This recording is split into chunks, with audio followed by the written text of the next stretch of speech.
ইফালে আপোনাৰ ভাত, ইফালে মাছ ফ্ৰাই লৈছোঁ আৰু জলকীয়া, আপোনাৰ লাই শাকৰ ভাজি, ইফালে মাছৰ পেটু আৰু ইফালে দাইল। আজি দুপৰীয়া সাজ এনেকৈয়ে ৰেডি কৰিলোঁ। ইফালে এয়া মই এতিয়া বেঙেনা কাটি লৈছোঁ।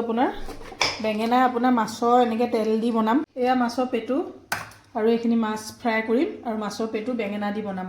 মাছ ফ্ৰাই কৰি দিছোঁ। তেল গৰম হ'ল, পিঁয়াজ জলকীয়া দি এইখিনি পিঁয়াজ, আদা, নহৰু আৰু কেঁচা জলকীয়া দি এনেকৈ ভাজি লৈছোঁ খুব ধুনীয়াকৈ। এইফালে নিমখ লগতে হালধিৰ বাবে ৰেড চিলি ধুনীয়াকৈ ভাজি ল'ম। এতিয়া ইয়াতে আপোনাৰ মাছৰ তেলখিনি এনেকৈ এড কৰি দিম। মাছ ফ্ৰাই ৰেডি হৈ গ'ল। এতিয়া খুব ধুনীয়াকৈ লৰাই দিম।